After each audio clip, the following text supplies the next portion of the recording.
Who are you? Huh? You got a free, get in free? How come everybody's lives don't matter? How come the unborn kids' lives don't matter? Yeah, go ahead and tape it. Put it on YouTube. Yeah, why don't you put it on yourself, you murdering damn bastard? Who said that? Who said you could stay? Holy vast. Exit, don't film me. Get out of here. Exit now. He's our sergeant at arms, and he's asking you nicely to leave. Otherwise, I'm going to call the police. I am. Yeah, you're a murderer. You're just like Biden. You are a murderer. You are just like Biden.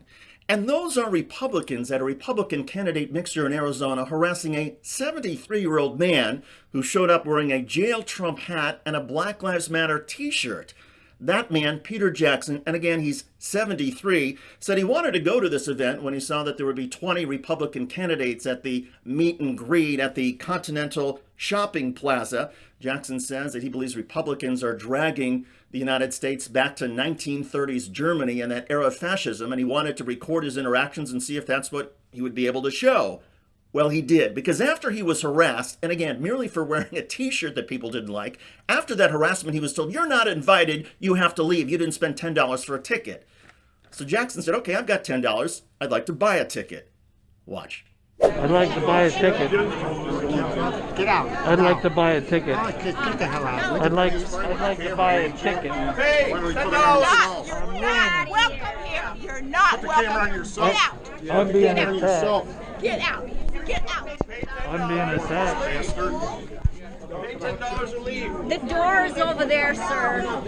Sir, the door's over Get on that your way. little cell phone. Despite Jackson being peaceful, the group refused to sell him a ticket. They said he was being disruptive, a nuisance, and that he had to leave. And again, they were triggered because he was wearing a t-shirt and a hat they didn't like. Well, things then took a turn for the worse when Republican U.S. Senate candidate Blake Masters, again a Republican Senate candidate, lunged at Jackson, put his hands on him and pushed him.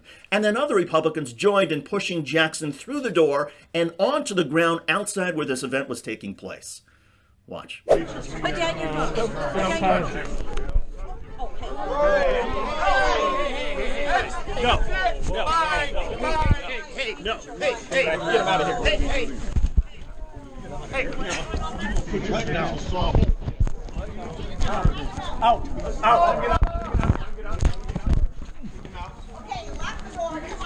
Can't hit a woman. What the hell's wrong with you? Who do you think you are? Move. Jackson then stayed on the ground and continued trying to record his interactions, and he was complaining of some neck pain, but nobody, of course, came to help him. And then a few minutes later, the police finally arrived, and they charged Jackson with trespassing and simple assault. That's right, just because Jackson pushed back after he was pushed first and people put their hands on him, he was the one who got the charges. And the people who put their hands on him first and pushed him, well, no charges for them, including no charges for that Republican Senate candidate, Blake Masters. Masters has now issued a statement saying a left-wing activist came to a Republican event and started harassing people. I intervened and put an end to that. Well, the reaction of Senate candidate Masters and those Republican voters should tell you all you need to know about the status of the Republican Party in so many corners of America these days. These are not people who are interested in dialogue or disagreement or peaceful discussion. They simply want to have things their way, and they get so triggered if somebody bothers to show up and say something they don't like or wear something they don't like. Talk about being canceled. This is crazy. And one can only hope that 73-year-old Peter Jackson will sue their asses off and get some measure of vindication for this horrible behavior. I'm David Shuster. Thanks for watching. Tell me what you think in the comment section.